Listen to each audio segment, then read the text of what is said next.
Welcome to Between Sleep and Science.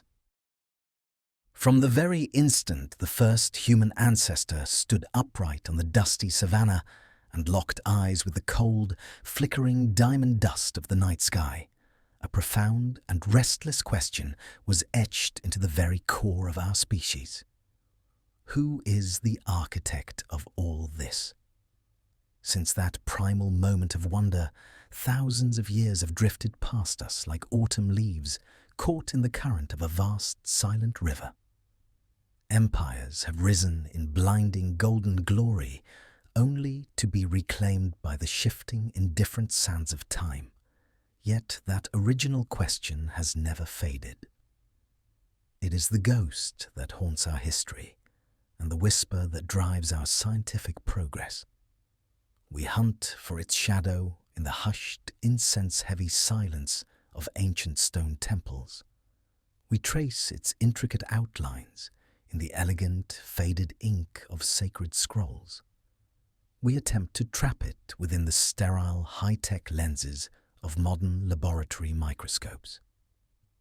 However, as we peel back the complex, overlapping layers of reality, one truth becomes strikingly clear. The hunt itself, the winding, often exhausting path of human inquiry, holds far more weight and beauty than any final destination we might reach. In our collective infancy as a species, we lacked the mathematical language of high-energy physics or the abstract concepts of quantum mechanics, so we sculpted gods out of the raw, untamed elements. We gave a terrifying, majestic face to the roar of the thunder and assigned a divine name to the jagged, unpredictable flash of the lightning. We desperately needed a narrative to explain why the sun was birthed from the horizon each morning, and why the devouring darkness eventually swallowed it whole at dusk. We needed a reason for why life begins with a fragile, hopeful breath and ends in a final, heavy sigh. But as the centuries marched on and our analytical tools grew sharper, a central mystery refused to be solved. It is a question that sounds almost innocent, perhaps even childish in its deceptive simplicity, yet it possesses a philosophical depth that can paralyze the sharpest minds. If a creator brought us into being, then who brought the Creator into being? Tonight, we are not setting out to find a simple, packaged answer that fits on a postcard, nor are we here for a dry academic lecture. Instead, we are going to approach this ancient enigma through a different doorway, the doorway of the human mind itself. We are going to explore why our brains seem to be biologically hardwired to believe in things we cannot touch, see, or measure. Why does our consciousness compulsively weave images of the divine from the threads of our own limited experiences? How do these visions dance on the razor-thin line between ultimate truth and beautiful, necessary illusion? This isn't just a story about the concept of God. It is a profound exploration of the internal machinery of the human spirit and the evolution of our awareness. I invite you now to step away from the frantic noise and the digital distractions of the modern world. Welcome to this sanctuary of thought, a space where the day's stress dissolves into the steady, quiet wisdom of the night. Make yourself comfortable. Let the tension leave your shoulders and your breath become slow and rhythmic. Tonight, we won't be searching for the divine in the high, unreachable clouds or in the dust of forgotten relics. We are going to look inward into the very folds of your own mind to discover how faith, doubt, and hope are all born from the same mysterious source. This is the beginning of our journey into the invisible, a journey that starts with the very first spark of human wonder, and ends at the very edge of what it means to be alive. The true history of humanity did not begin with the taming of fire or the sharpening of the first flint spear. It began with the birth of a riddle. To those early wanderers of the prehistoric world, the sky was not a vacuum of cold gas and dark matter. It was a living, breathing message written in light. The stars were not distant burning spheres, but watchful, eternal eyes. The sun was not a star, but the glowing countenance of life itself. The moon was a silver guardian of the deep night. Every rumble of thunder was not a weather pattern, but a command from a great, unseen height. And every strike of lightning was a signature written in fire across the firmament. These ancestors looked up from their campfires and whispered a single, terrifying word that would define our species for millennia. Who? The answers to this who came in the form of myths. Humanity's first and most enduring attempt at science, psychology, and history combined into one. In the blistering heat of ancient Egypt, the priests whispered of deities emerging from the churning, primordial waters of a chaos called Nun, to build the world like a sacred monument, stone by intentional stone. In the fertile, muddy valleys of Mesopotamia, the story was darker and more violent, born from the fallen body of the dragon mother Tiamat, whose remains were split apart to become the earth and the sky. The Greeks saw a chaotic family drama atop the clouds of Olympus, where every gust of wind and every crashing wave of the sea was the whim, the passion, or the temper of a specific, very human-like god. If we look across the globe, we see the same biological instinct wearing 1,000 different masks. The ancient Slavs trembled before Perun, the master of the storm who struck the ground with golden axes. In the vastness of India, the entire cosmos was said to be held within the rhythmic, eternal breath of the great Brahma, whose waking and sleeping created and destroyed entire universes in cycles of trillions of years. In China, the goddess Nueva was said to have molded humanity from the yellow clay of the riverbank, painstakingly repairing the pillars of the heavens when they began to crack under the weight of the stars.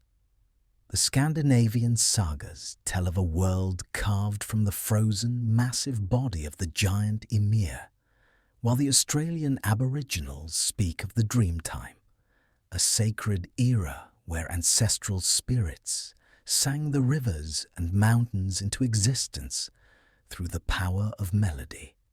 Whether it was the Mayans believing humans were crafted from the essence of sacred corn, or African tribes describing a high god who retired to the heavens after finishing his work, the underlying melody remained identical. This world cannot be an accident. Order implies an orderer. But doubt was always the inseparable shadow of faith. Even in the ancient world, the question haunted the sages. If the gods made the world, who made the gods? The Greeks looked back to the Titans. The Indians imagined infinite wheel-like cycles of time. And the Norse saw the world tree Yggdrasil rooted in a bottomless, terrifying abyss called Ginnungagap. Yet the first cause always remained just beyond the horizon of human understanding. These myths were not just stories. They were the first maps of the human heart. They were the way we transformed a terrifyingly silent universe into a place where we belonged. We created gods so that we wouldn't be alone in the dark. We gave names to the forces of nature so that we could speak to them, negotiate with them, and perhaps find a bit of safety in their colossal shadows. To truly uncover the biological and psychological foundations of faith, We must look past the complex, often rigid rituals of adulthood and turn our attention to the most natural philosophers on our planet: children. A child is humanity in its most pristine, unfiltered state. A consciousness that has not yet been layered with the heavy, dusty blankets of dogma, social tradition, or formal education. What researchers and developmental psychologists have discovered through decades of study is nothing short of revolutionary. For a child, believing in the existence of the invisible is as natural and effortless as drawing their first breath. This is not merely a cultural mask that is forced upon them from the outside by parents or teachers. Rather, it appears to be a fundamental feature of the human operating system from the very moment we begin to perceive the world as an organized and inhabited space. In a series of classic and now famous psychological experiments conducted by researchers like Jesse Beering, children were introduced to an invisible character, Princess Alice. The researchers told the children that this fictional princess was quietly sitting in an empty chair in the room, watching their every move with gentle interest. The fascinating part of the result was not that the children simply played along with a game, but that they integrated this invisible presence into their functional reality. When left alone and given a tempting opportunity to cheat on a difficult task or sneak a forbidden prize, these children hesitated. They didn't just look around the room. They cast quick, nervous glances toward the empty chair where they believed Alice sat. Their movements became measured and cautious, as if they felt the physical weight of being observed by a moral authority. They were experiencing what scientists call hyperactive agency detection, an evolutionary instinct that compels the human brain to assume that behind any mysterious, sudden, or significant event, there is an intentional who rather than a random, mindless what. This instinct was once a vital survival tool. For an early human wandering the tall golden grass of the ancient savanna, it was infinitely safer to mistake a rustling leaf for a hidden predator than to mistake a lurking predator for a mere rustling leaf. Those who assumed a who was behind the movement survived to pass on their genes. Those who assumed it was just the wind often did not. But in the modern mind, this primitive mechanism creates a world teeming with invisible intentions and unseen actors. Children are also natural teleologists. They are biologically hardwired to believe that everything in existence was crafted for a specific, tangible, and beneficial purpose. If you ask a child why a jagged mountain exists, they won't describe the slow, grinding movement of tectonic plates or the cooling of volcanic magma. Instead, they will tell you with absolute certainty that the mountain is there so that animals have a high place to hide from the wind and the cold. If you ask why it rains, they will say the clouds want to give the thirsty flowers a drink. To the developing human mind, the why, the purpose, and intent is always infinitely more real, satisfying, and biologically resonant than the mechanical how. Furthermore, children are instinctive dualists.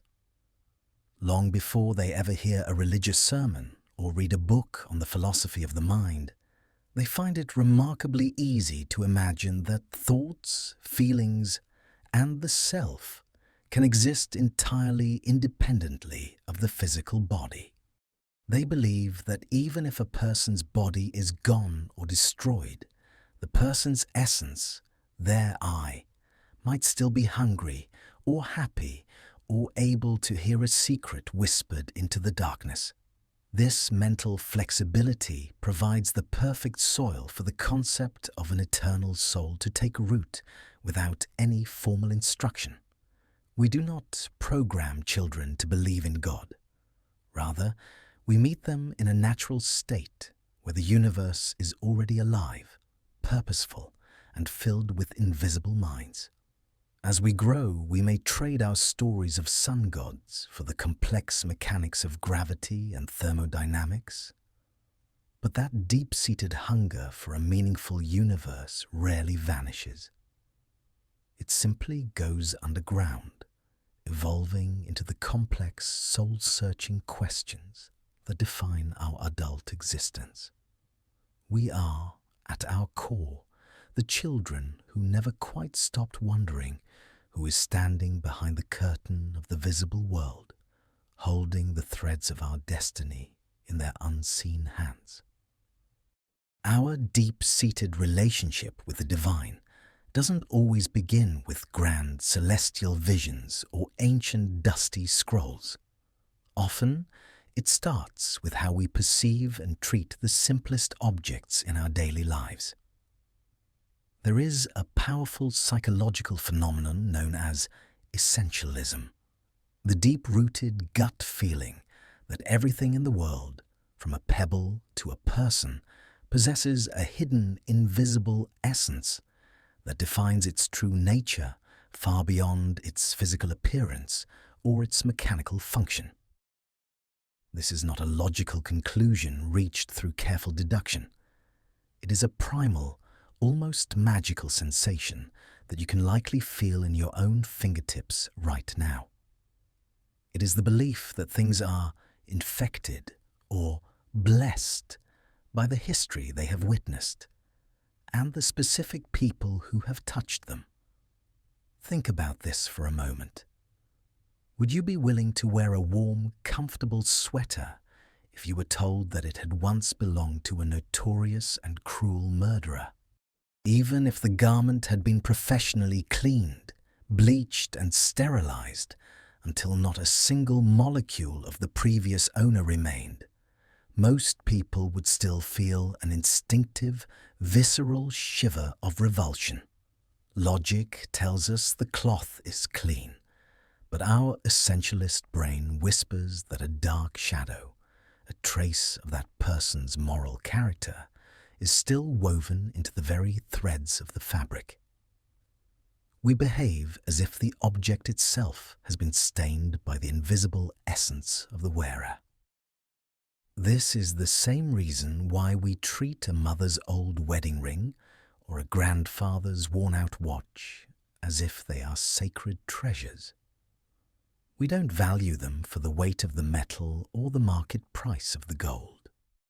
We value them because we believe they carry the spirit and the warmth of the person we loved. In children, this instinct is especially vivid and unfiltered. A child will often scream in inconsolable grief if their favorite raggedy teddy bear is lost, even if you offer them a brand new, identical replacement fresh from the store. To the child, the new toy is a hollow shell, a fraud without a history. It doesn't have the soul of the original that shared their bed and heard their secrets. This instinct is the very bedrock of religious practice and the human concept of holiness. It is the reason why ordinary water after a blessing is perceived as holy, or why a piece of stone from a distant temple is treated as a vessel of divine power. We believe that physical matter can hold something non-physical. We believe in the aura of presence. In the religious mind, essentialism provides the bridge that spans the gap between the material world and the infinite. If we can believe that a simple toy or a piece of jewelry can hold a hidden spirit, then it becomes effortless to believe that a human being possesses an eternal soul. And if every person has a soul, then the entire universe must surely have a source, a primal essence from which all other essences flow. When we find ourselves asking the eternal question, who created God? We are essentially colliding with the limits of this mental framework. To the believer, God is the uncreated essence, the one fundamental reality that does not need a cause, because He is the cause itself. This aura of presence is why we feel compelled to visit the graves of our ancestors, why we keep faded letters in shoe boxes, and why we feel a sense of awe in ancient forests. We are biologically designed to see the world as more than just a chaotic collection of atoms and energy. We see it as a vast, interconnected web of meanings and spirits. Whether we are scientists searching for the immutable laws of the cosmos, or believers searching for the will of the Creator, we are both engaged in the same ancient human task, trying to uncover the hidden heart of the universe. We are looking for the invisible signature in a visible world. When a person closes their eyes, withdraws from the world's distractions, and begins to whisper the words of a prayer or sink into deep meditation, the external world sees only a moment of quiet stillness. However, if we were to look beneath the skull, using the advanced tools of modern neuroscience, we would discover a spectacular display of internal activity that contradicts the outward silence. For the human brain, prayer is not a simple act of internal monologue or a detached reflection on abstract concepts. It is a profoundly social and biological experience.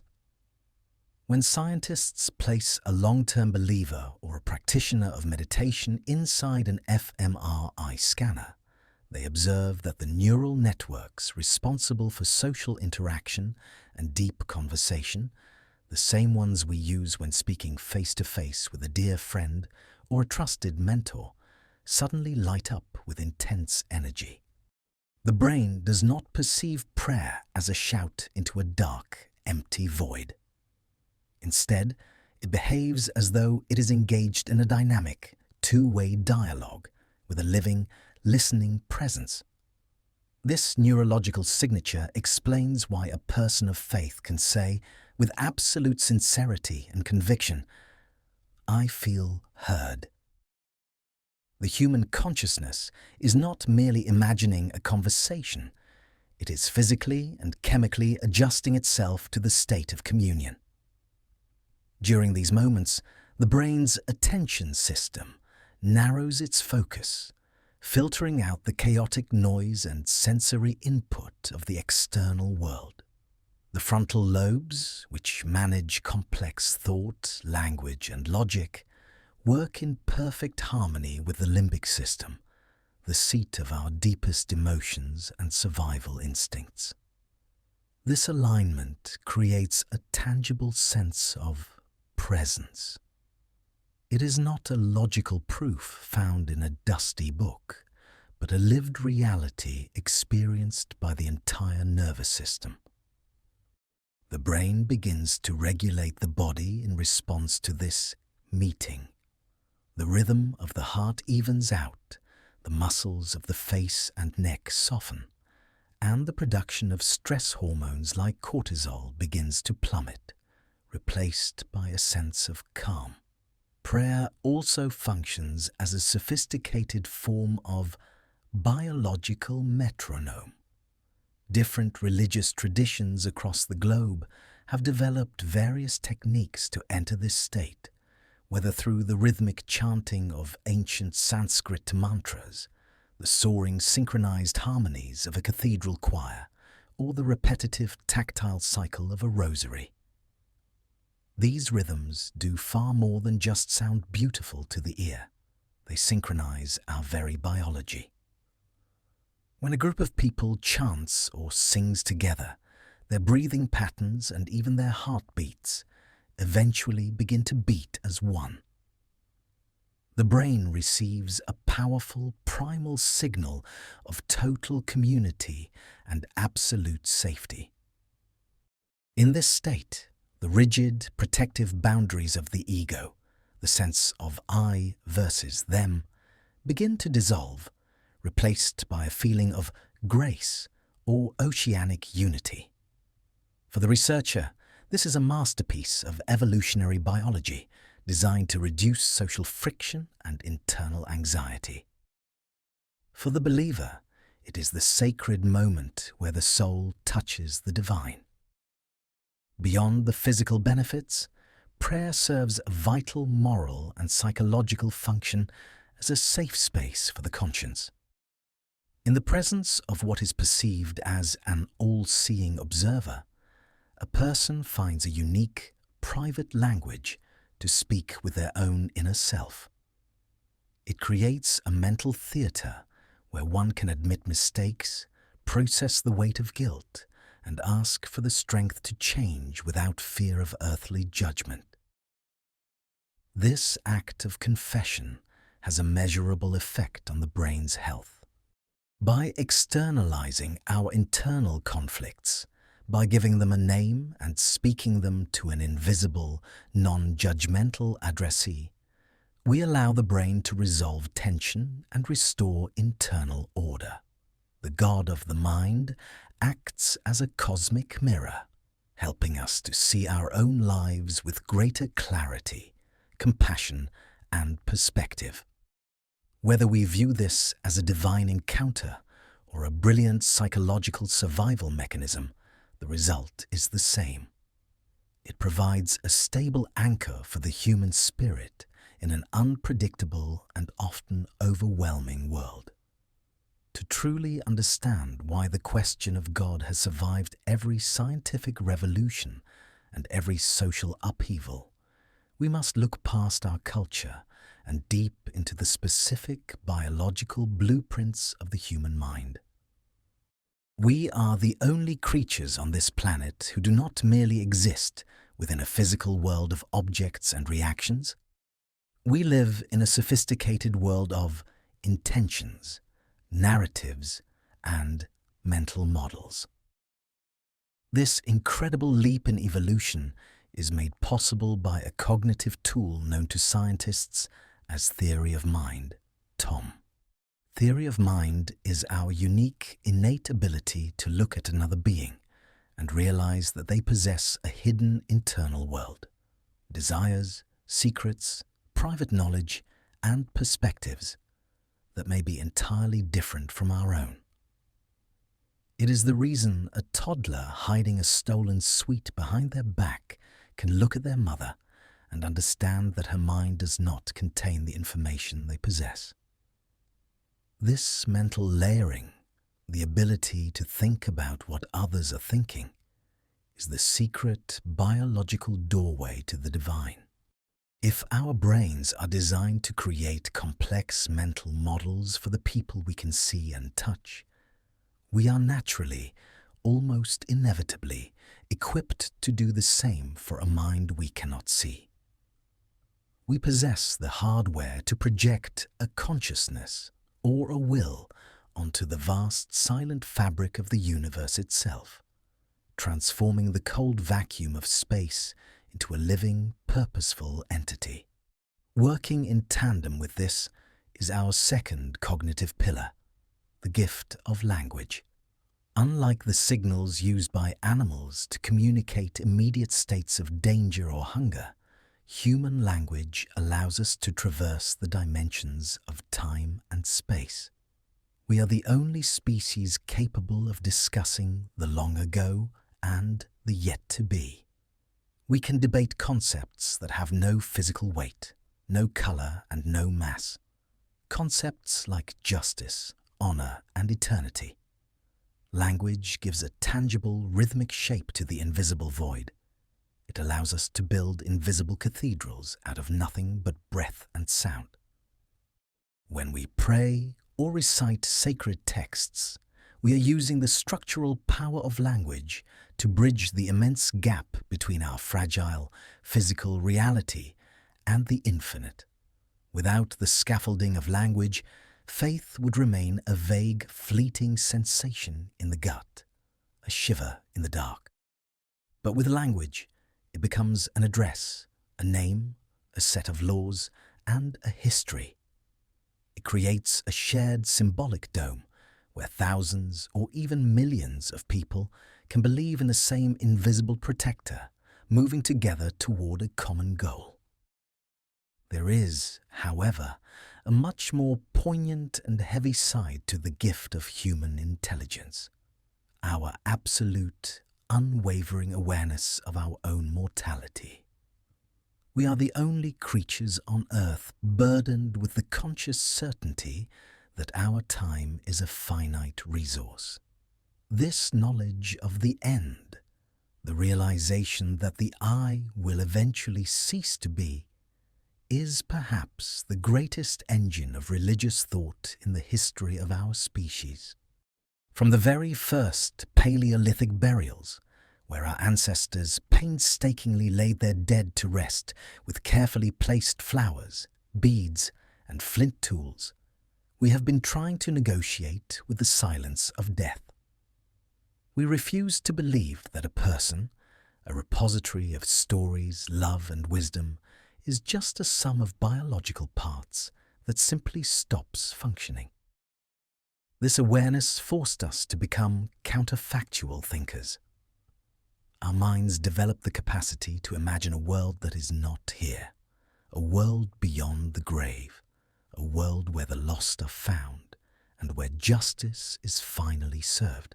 This unique cognitive architecture, this mix of intentionality, symbolic language, and the terrifying foresight of death, creates a persistent, recurring figure in our minds, the invisible witness.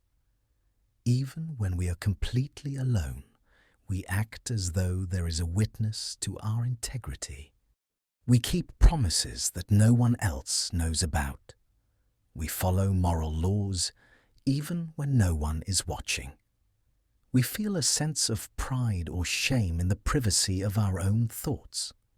We do this because our minds are structurally designed to feel that the universe remembers, and that our lives are being observed by a gaze that transcends the human. This divine observer is not just a character in a dusty book. He's a biological reflection of the very cognitive capacities that make us human. We have created a God who sees as we see, but farther, who knows as we know, but deeper.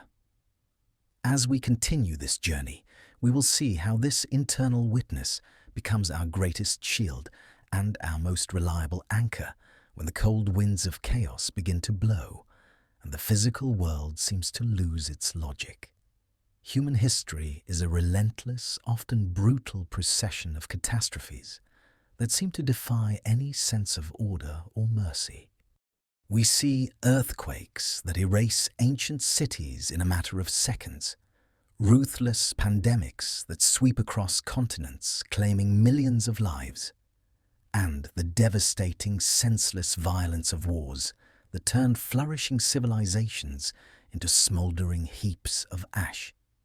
In these harrowing moments, the physical world appears not just cruel, but fundamentally indifferent, a cold, mechanical place where tragedy strikes without rhyme or reason. It is precisely here, at the very edge of this terrifying abyss, that the human psyche reveals its most remarkable and resilient function: the relentless, almost desperate ability to extract meaning from places where it seemingly cannot exist. Faith in a higher order, a divine plan, or a cosmic justice becomes the psychological shield that prevents the human spirit from shattering against the cold, jagged rocks of a purely materialistic and chaotic universe. Psychologists and neuroscientists refer to this as a vital mechanism of cognitive control. In situations where we lose all mastery over our physical reality, when we cannot stop the progression of a terminal disease, prevent the fury of a hurricane, or protect those we love from the vagaries of fate, our brain desperately searches for ways to restore internal equilibrium. The idea that there is a hidden logic or a sacred script behind the visible disorder acts as a powerful neurological sedative.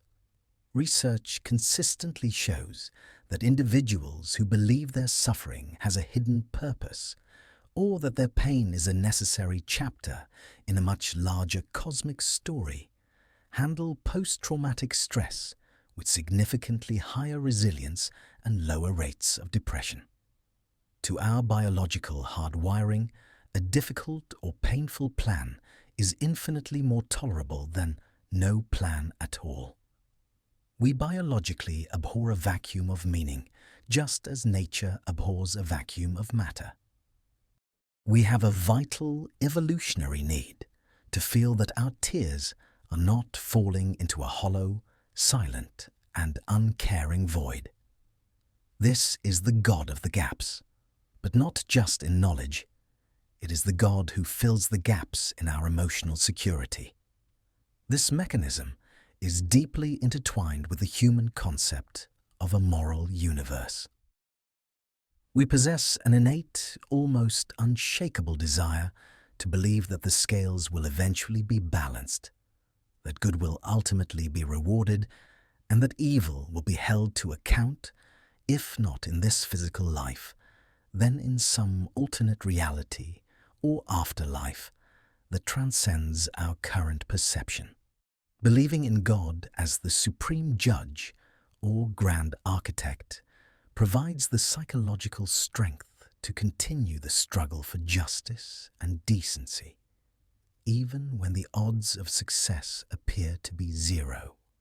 It transforms our existence from a chaotic collection of random accidents into an epic narrative where every person is not just a fleeting spark of organic life, but a crucial, indispensable participant in a grand cosmic drama. This sense of belonging to something eternal and unchanging allows a human being to maintain their dignity, their sanity, and their hope even in the darkest, most dehumanizing depths of suffering, such as the concentration camps of the 20th century or the silence of a solitary prison cell. From the perspective of evolutionary psychology, faith was the primary social glue that allowed our ancestors to unite and survive in the face of mortal peril.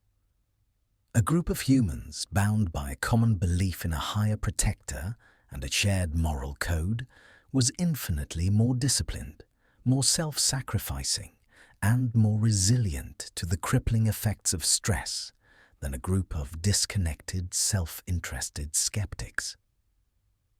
In this sense, God is not only a philosophical concept or a theological dogma, but a sophisticated biological survival strategy. We crafted the image of the Creator to help us refuse surrender when the world around us is crumbling into dust.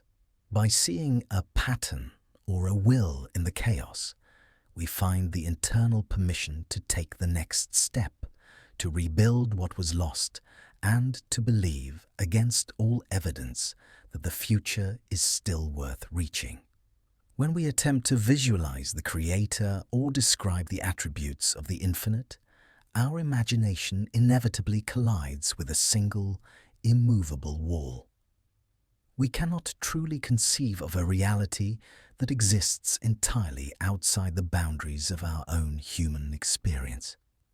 If we carefully examine the various countenances of the divine across different cultures, geographies, and eras, we find not a distant stranger, but a colossal, mystical mirror in which our own fears, hopes, and moral values are reflected back at us in monumental proportions.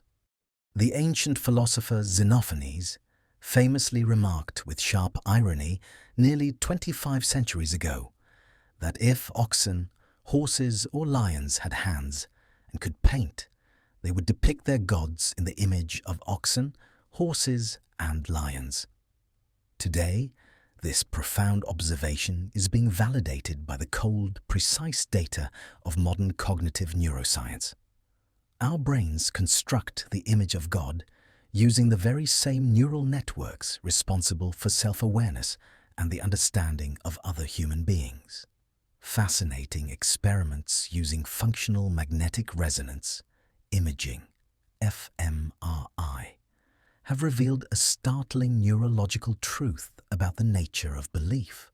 When believers are asked to contemplate their own personal convictions, what they personally find right or wrong, a specific area of the brain, the medial prefrontal cortex, is activated. When they are asked to consider the opinions of other people, a different, more analytical network engages. However, when these same individuals are asked to describe the will of God or his stance on controversial social and moral issues, their brains behave exactly as if they are talking about themselves. For our subconscious mind, the voice of God is often our own internal voice, amplified to a cosmic scale and clothed in absolute, unquestionable authority. This makes the concept of the divine an incredibly effective tool for self-regulation. By attributing our highest moral aspirations to a supreme power, we gain a powerful psychological incentive to follow them, even when doing so requires immense self-sacrifice or defies our immediate survival instincts. We are essentially using the image of God to hold ourselves to the standard of our ideal self. Image representing the ideal self versus the actual self in psychological theory. Yet, this divine mirror is not always a source of light. It also reflects our darker, more primal and tribal inclinations. Throughout the blood-soaked pages of human history, the name of God has often been used as a banner for the most violent and exclusionary manifestations of our nature. When a society is consumed by hatred for an enemy or a neighbor, their God suddenly and conveniently becomes a vengeful warrior. When a culture is steeped in rigid, oppressive hierarchy or patriarchy, their God is depicted as an unreachable, demanding despot. We have a persistent biological tendency to endow the Creator with our own ethnic traits, our specific political biases, and even our most deep-seated prejudices. This creates a haunting and dangerous paradox. Religion can elevate a human being to the heights of saintly altruism and self-transcendence. But it can also be used to justify the most horrific acts of cruelty and genocide if the individual sincerely believes that their personal anger is, in fact, a manifestation of divine wrath. In this sense, the God we worship often tells us more about our own psychological maturity than about the nature of the universe. But does this realization that our image of God is a projection mean that the concept is merely a grand collective hallucination? From a biological and evolutionary standpoint, the objective existence of the object of faith beyond our minds is perhaps less important than the tangible, functioning role that faith plays in the physical world.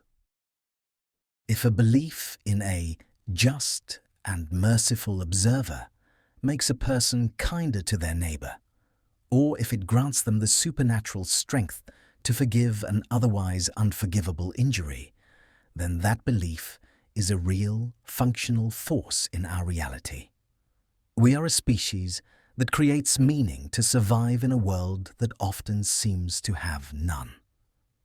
God is the most ambitious, the most complex, and the most enduring meaning ever crafted by the human mind. We are looking into a mirror that stretches from the depths of our own subconscious to the very edge of the observable universe.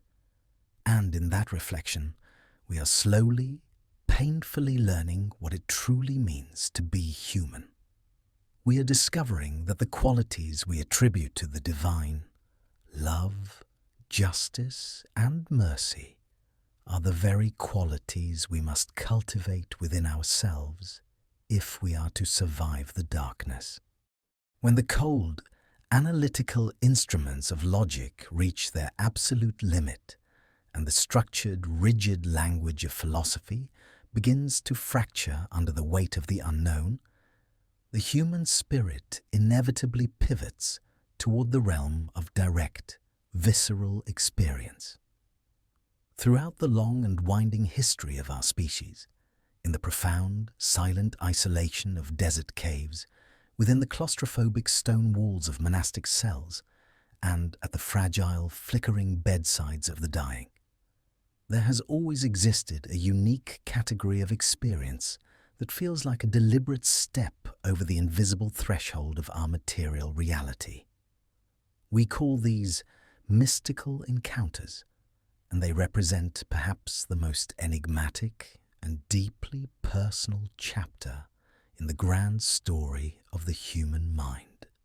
These are the moments when a person claims to have perceived a light that does not originate from the sun, or a silence that speaks with more clarity, warmth, and authority than any word ever uttered in the busy, noisy marketplaces of men. In our modern era, science has attempted to map this sacred, uncharted territory with the cold, sterile precision of medical imagery and neurobiology. When the physical body enters a state of extreme crisis, when the breath slows to a mere whisper and the pulse weakens at the very edge of biological existence, the brain undergoes a radical and spectacular transformation. Deprived of its usual supply of oxygen and glucose, the neural networks responsible for maintaining our rigid sense of self and our spatial location in the world begin to dissolve. The explanatory gap opens wide.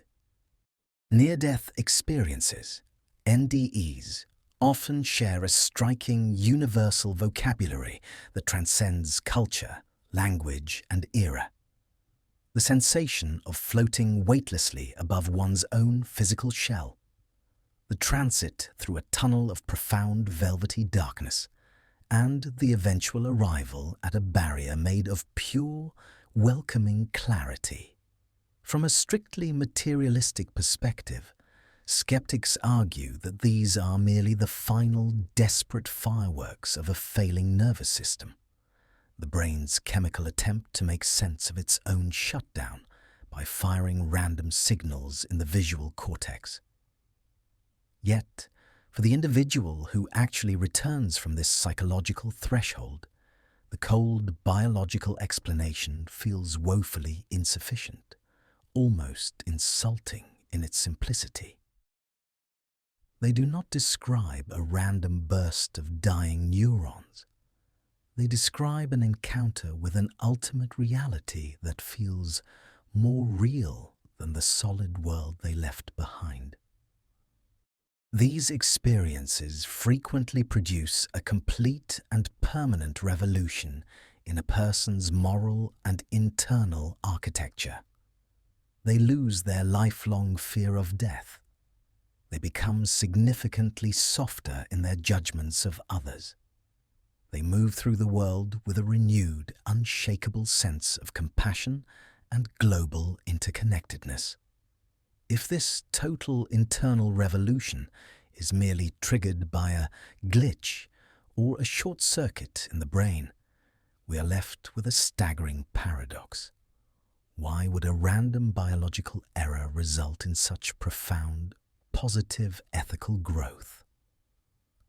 This is where the mystery deepens, suggesting that the brain might not be the primary source of this light, but rather a sophisticated biological filter that occasionally thins out, allowing a fleeting glimpse of something far more vast and coherent. This mystery is not confined solely to the moments of death. It is found in the depths of intense meditation and focused, heart-centered prayer, where practitioners describe the literal melting away of the I, the rigid fortress of the ego, that nagging internal voice that is constantly judging, wanting, and fearing, suddenly collapses into dust. In its place comes a vast open space of pure awareness that many traditions refer to as the ground of being. Whether we label this state as grace, satori, or the presence of God, the psychological weight and transformative power of the experience are identical. It provides an internal certainty that cannot be dismantled by external debate or scientific skepticism. It suggests that at the deepest level of our consciousness, we are not separate, isolated islands, but part of a singular, living, and infinite ocean of meaning. We are not just observers of the universe. We are the universe experiencing itself through the lens of a human soul. No matter how deeply we peer into the intricate biological clockwork of the brain, a fundamental and haunting mystery remains untouched, standing like a silent monolith at the center of our scientific understanding, the true nature of consciousness itself. We have become masters of the map, but we are still strangers to the territory of the inner life. We can now trace every electrical flash that dances across the wrinkled surface of the cortex with high-speed sensors. We can measure every chemical wave of neurotransmitters like dopamine and serotonin that replace one another in the microscopic synaptic gaps between neurons. We can pinpoint with startling accuracy the exact clusters of cells that wake up when we feel the pangs of hunger, the surge of adrenaline, or the recognition of a familiar face.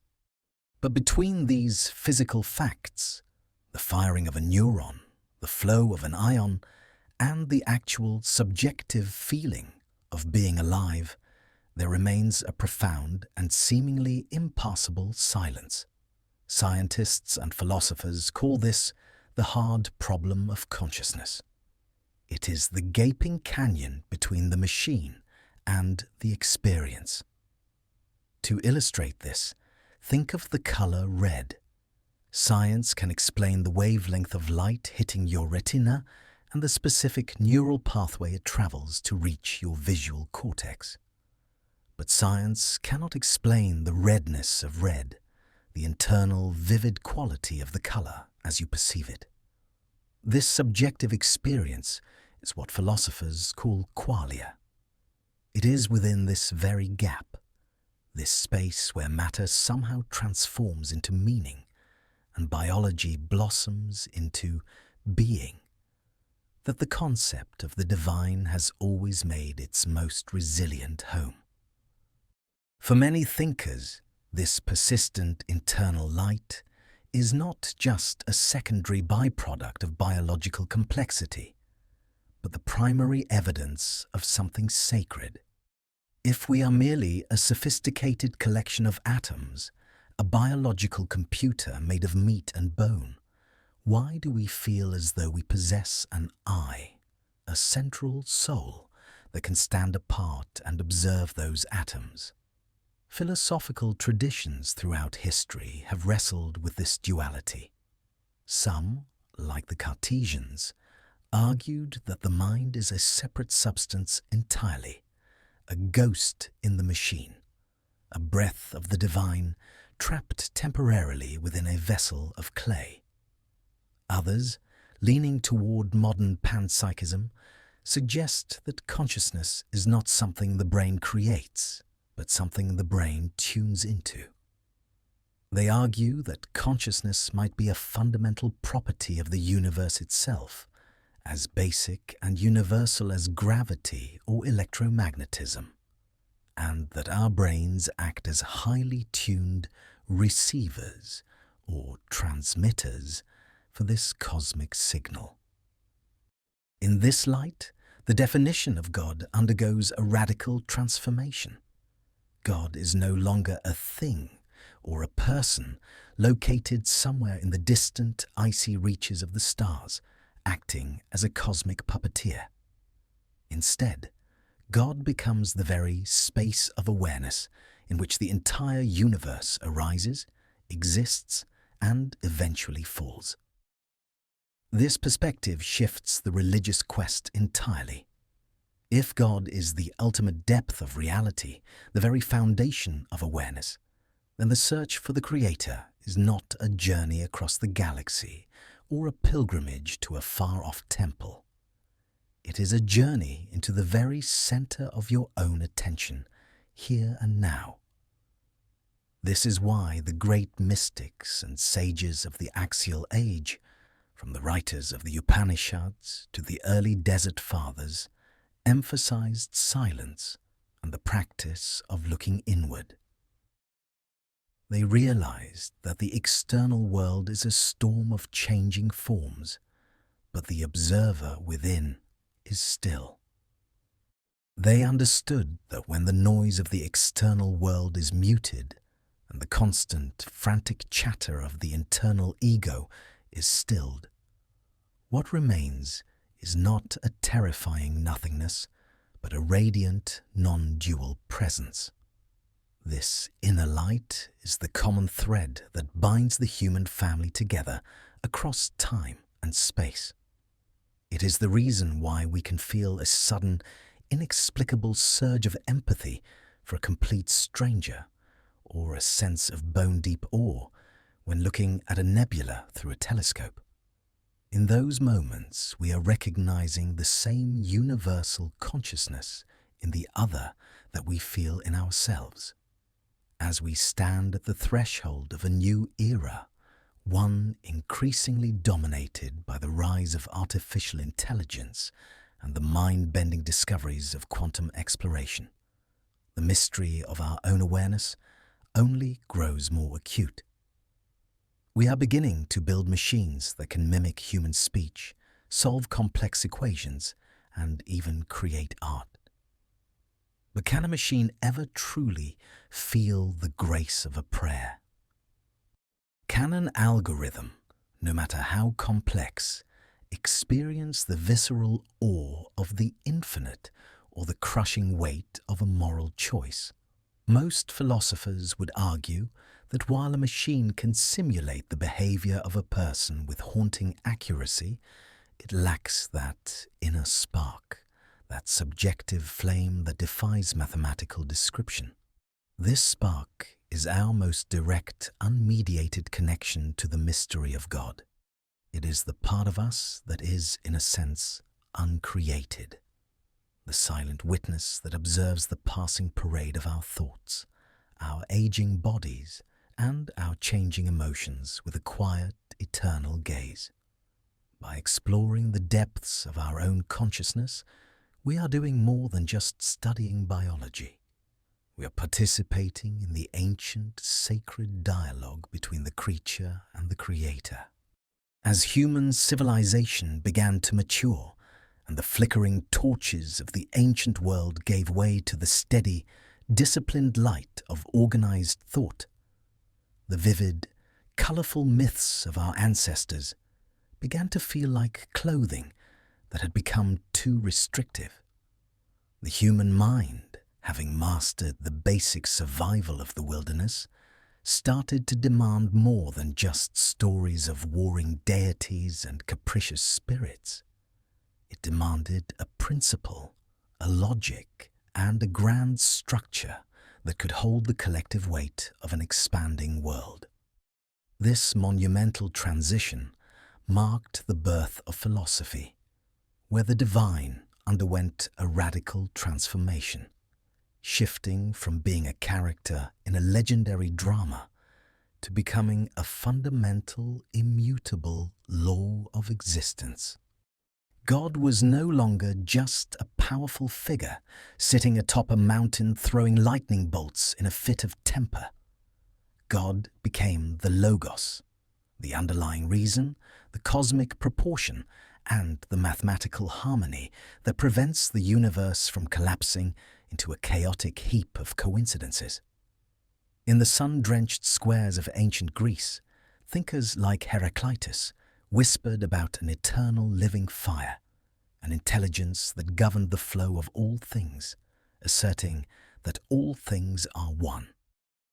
For the Stoics, God was the very pneuma, or breath of nature, a divine spark of reason that resided within every human soul, connecting the individual's internal logic to the vast, cold flame of the cosmos.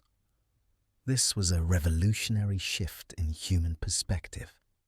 It implied that to know God, one did not necessarily have to offer bloody sacrifices at a stone altar or travel to a distant, smoky oracle. Instead, one had to cultivate their own internal reason and live in deliberate, conscious harmony with the universal law of nature. Plato, perhaps the most influential architect of Western thought, took this even further. He looked beyond the changing, decaying objects of our physical world toward a realm of perfect, eternal forms. He identified the highest reality, not with the person, but with the form of the good, a radiant sun of the intellectual world that makes truth, beauty, and knowledge possible. For Plato, the divine was the ultimate standard of justice that the soul remembers from its journey before it was ever bound to a physical body. It was an ideal to be reached through the rigorous climb of the intellect, a light that shone from the very top of the hierarchy of being. As the centuries unfolded and the Roman world gave way to the Middle Ages, scholars attempted to weave the sharp height of Greek logic with the warm, devotional heart of Abrahamic faith. Thomas Aquinas, working in the bustling universities of the 13th century, utilized the language of Aristotelian causes to formulate his famous 5 proofs. He argued for a prime mover, a source of all motion in the universe that is itself unmoved, the ultimate first cause that stands at the beginning of the long chain of existence. In the Islamic world, brilliant polymaths like Avicenna and Averroes explored the necessity of being, arguing that the universe exists only because there is one singular source whose non-existence is logically impossible. Meanwhile, Jewish sages like Maimonides taught the profound discipline of negative theology. He insisted that the divine is so far beyond the reach of human grammar and vocabulary that we can only truly describe God by what he is not. By stripping away our limited, shrunken human descriptions, stating that God is not a body, God is not subject to time, and God is not a person in the literal sense. These thinkers aimed to protect the absolute, terrifying infinity of the Creator from being shrunken down to a manageable human scale. They taught that the greatest knowledge of God is to realize that he is unknowable through the senses alone. In the modern era, the divine mirror was shattered and rebuilt once again by the hammers of doubt and science. René Descartes searched for a point of absolute certainty and found it in the eye, but he still required a perfect God as the guarantor that his senses were not being deceived by a demon. Baruch Spinoza, in a move that cost him his community but earned him a place in eternity, declared that God and nature are one and the same. He envisioned a single infinite substance, an endless fabric where every tree, every burning star, and every fleeting human thought is just a ripple on the surface of one eternal ocean. This was a God who did not demand worship, but understanding. Finally, Immanuel Kant moved the divine from the laboratory of science to the sacred courtroom of human morality. Kant argued that while we cannot prove God through the stars or through logic, we must postulate his existence through our own conscience. God became the necessary horizon for justice, the silent promise that our moral efforts, our sacrifices, and our pursuit of the right are not lost in a meaningless vacuum. These philosophical images show us that for thousands of years, the word God has functioned as the ultimate placeholder for the depth of reality. It is a concept that has shifted, evolved, and expanded alongside our understanding of the universe, proving that even when we move away from myth, we cannot escape the need for a foundation that holds the world together. We have traveled a vast, staggering distance tonight, a journey not just through the dusty corridors of time, but through the very architecture of human perception.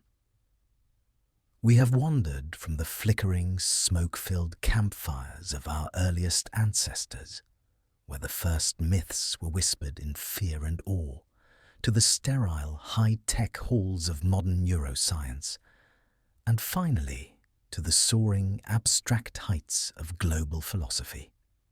We have witnessed how the human brain gives birth to the invisible observer, how the primal heart seeks an anchor in the howling storm of chaos, and how the intellect constructs a mirror to understand its own highest potential.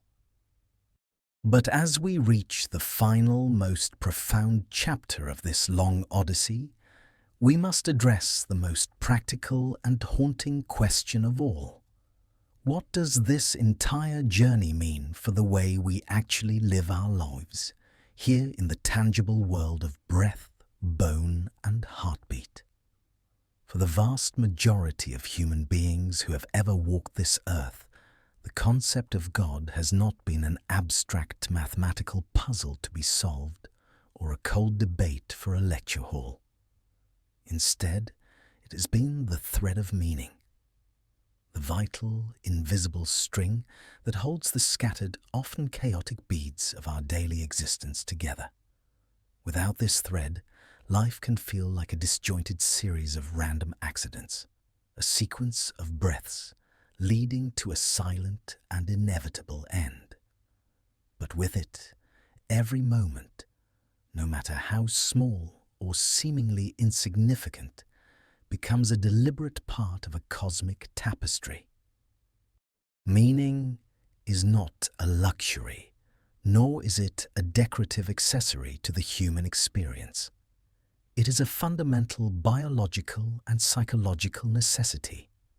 When a person possesses a why to live for, as the psychiatrist Viktor Frankl famously observed, while surviving the darkest horrors of the 20th century, they can endure almost any how. Meaning acts as a psychological immune system, protecting us from the corrosive effects of despair. Religion, for all its historical complexities, its many failures, and its contradictions, has provided this essential why for millennia. It tells us that the world is not a cold, alien, and empty void, but a home designed with profound intent. It suggests that our personal pain is not a random, meaningless glitch in a biological machine, but a transformative chapter in a much larger, developing story that we are only beginning to read. Even for the staunchest skeptic who rejects every ancient name of the divine, the search for meaning remains an inescapable human drive. We are creatures who cannot simply be. We must signify. We have a desperate, built-in need to believe that our labor matters, that our love is recorded somewhere in the eternal fabric of the universe, and that our moral choices carry a weight that extends far beyond our final quiet breath. In this sense, God is the name we give to the ultimate destination of all our searching, the point where the searcher and the sought finally become one, where the question and the answer merge into a single, radiant truth. As we stand at the threshold of a new era, one where artificial intelligence may soon simulate the human soul, and quantum exploration is redefining our very definition of reality, the sacred does not simply vanish into the light of science, it transforms. We are moving from a faith based on certainty and rigid, unyielding dogma toward a faith based on presence and awareness. We are learning that God is perhaps not a formula to be memorized or a historical fact to be proven by archaeology, but a way of being in the world. It is the ability to look at the face of a stranger and recognize a brother. It is the courage to speak a difficult truth when silence would be far safer. It is the quiet, overwhelming surge of gratitude we feel at the simple break of dawn. This living faith does not require the heavy walls of a temple.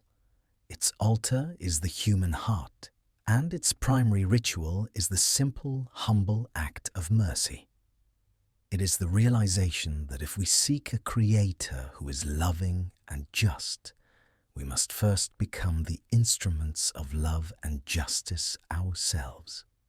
The question, who created God, eventually leads us full circle back to our own consciousness, revealing that we are not just spectators in the universe, but active participants in a grand, ongoing act of creation. If the mind creates the image of God, it is because the universe is attempting to look at itself through our eyes. We are the aperture through which the cosmos experiences wonder and reflects upon its own existence. The philosophical conclusion to our long night is one of deep, humble openness.